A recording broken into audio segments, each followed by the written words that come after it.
ఈ మధ్య retired judge Jada Shravan Kumar గారు ఆయన మాట్లాడే అబద్ధాలకు అంతూ పొంతూ లేకుండా పోతా ఉంది. పవన్ కళ్యాణ్ గారు, లోకేష్ గారు గర్వంగా మాట్లాడుతూ ఉన్నారు, అధికారం ఉందని చెప్పేసి మాట్లాడుతూ ఉన్నారు. నాయన పవన్ కళ్యాణ్కి కానీ లోకేష్ గారికి కానీ వినయ విధేయతలు నేర్పించారు తప్ప, వాళ్ళు కూడా నేర్చుకున్నారు తప్ప బూతులు మాట్లాడటం జగన్మోహన్ రెడ్డి లాగానో లేదా జగన్మోహన్ రెడ్డి పార్టీ లాగానో ఏమీ లేదు. నువ్వేదో చెప్తా ఉన్నావు, ఇప్పుడు మాట్లాడుతున్నారు గత 5 సంవత్సరాల్లో ఎక్కడికి పోయారు మీరంతా, ఎక్కడ దాక్కున్నారంటున్నావు. తెలుసుకోండి, ఏదో నువ్వు ఒక్కడవే పోరాడినట్టు చెప్తున్నావు. నీకంటే రిటైర్డ్ జడ్జి రామకృష్ణ గారు జైలు పాలయ్యాడు, చాలా కష్టాలు పడ్డాడు.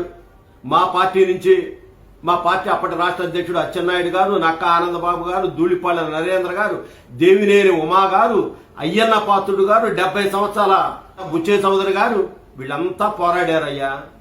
మా దళిత నాయకులు, దళిత సింహాలు ఎంఎస్ రాజు, మరి అట్టానే పిల్లి మాణిక్యరావు, మరి అట్టానే మా సోదరి నందిగామ తంగిరాల సౌమ్య గారు, అనిత గారు, వంగలపూడి, అంతే వీళ్ళందరూ దళితులు అందరూ కలిసి పోరాడితేనే శాడిస్టుని దించగలిగాం. మీరేం పోరాడలేదు, మేమే పోరాడామని చెప్ప మాకు జనం నవ్వుకుంటారు.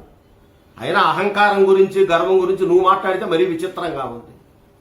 ఎవరు జగన్ను చూసి భయపడేది? 40 సంవత్సరాలు తెలుగుదేశం పార్టీ ఎన్ని ఓటములు, ఎన్ని గెలుపులు, ఎన్ని సంచలనాలు పార్లమెంట్లోనే ప్రతిపక్షం చూసాం. ఈ పిల్లగాడు గురించి, ఈ జగన్మోహన్ రెడ్డి గురించి మేము భయపడతామా?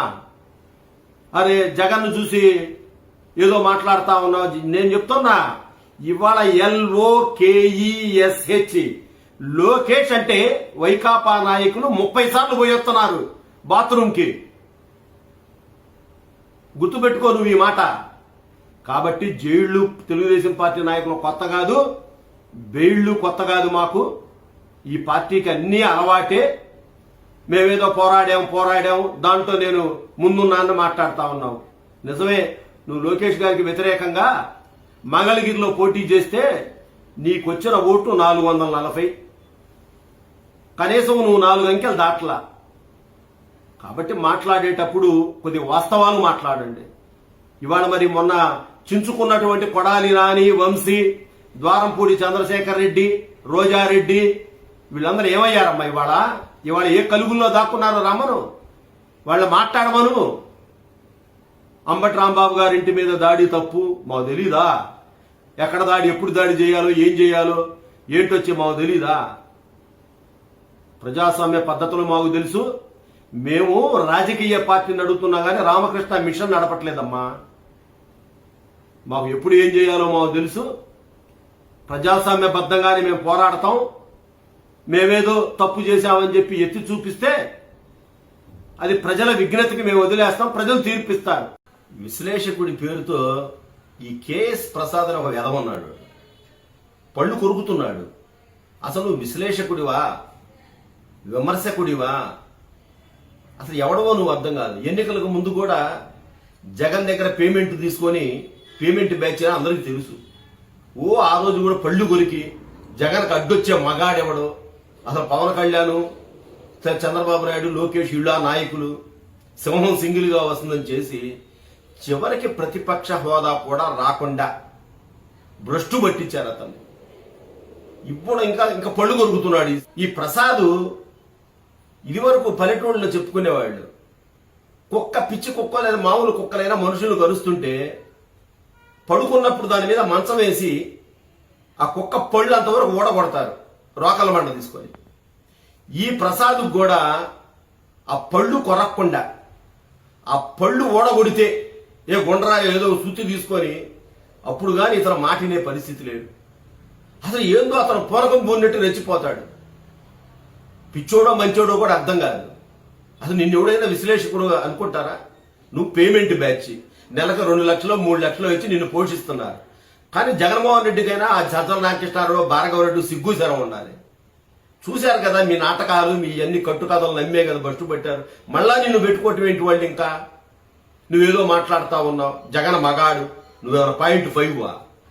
జగన్ మగాడేంది? జగన్ మగాడే, ప్యాంట్ షర్ట్ వేసుకుంటాడు, జుట్టు ఉంది, మీసం ఉంది కూడా మగాడే అనుకుంటారు అందరూ. నువ్వు కొత్తగా చెప్పేది ఏంది మళ్ళా? అంటే నువ్వేమన్నా డౌట్ మాకు నీ పళ్ళు కొరుగుతా ఉంటే? పిచ్చిముండా కొడక పిచ్చి కోతలో ఈ ఎన్నికల ముందు ఇట్లా చెప్పి కదా జగన్మోహన్ రెడ్డిదే ప్రతిపక్ష హోదా కూడా రాకుండా అసెంబ్లీ గేటు కూడా తాకలేకుండా చేసింది మీరు కాదు. మళ్ళీ తయారయ్యారు ఇవాళ. మంచిదే, మాకు కూడా మంచిదే, కానీ వాస్తవాలు మాట్లాడు. పళ్ళు గురికేది ఏంది? పవన్ కళ్యాణ్ గారు గదిలో పెట్టాడు. ఏంది పవన్ కళ్యాణ్ గదిలో పెట్టి? చంద్రబాబు నాయుడు గారు తలుచుకుంటే 10 నిమిషాలు ఆపలేడా? జగన్ పర్యటన లేదు, మాకేం పని? ప్రజాస్వామ్యబద్ధంగా పర్యటన చేసుకోమనవయ్యా, ఎవరికేంటి?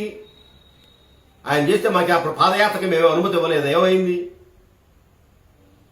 వ్యవస్థలో భ్రష్టు పట్టించి నాశనం చేశాడు కాబట్టే ఆ గతి పట్టింది జగన్మోహన్ రెడ్డికి. నీకు కూడా పిచ్చి పిచ్చి మాటలో ఇంకా పిచ్చి పిచ్చి విమర్శలు చేస్తే ఆ కొరుకుతున్నావు చూడు పళ్ళు ఊడగొట్టించుకునే రోజులు దగ్గరలో ఉన్నాయి. ఒళ్ళు దగ్గర పెట్టుకుని మాట్లాడు. ఎందుకు అంత ఆవేశం? నువ్వేమన్నా విశ్లేషణ చేయదలుచుకుంటే ప్రభుత్వం మీద ప్రజలకు అర్థమయ్యేటట్టు అర్థమయ్యే భాషలో చెప్పు. పళ్ళు కొరికేది ఎదురు పిచ్చి వేదవా?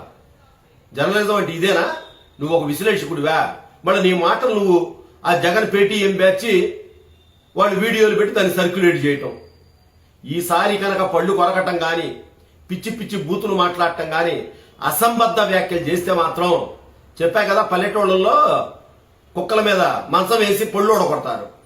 నీకు కూడా ఎక్కడున్నా కూడా ఎతికి ఆ బడితే పోజు కాదు, ఆ పళ్ళు ఊడగొడతాం. నువ్వు హైదరాబాద్లో ఉంటావు.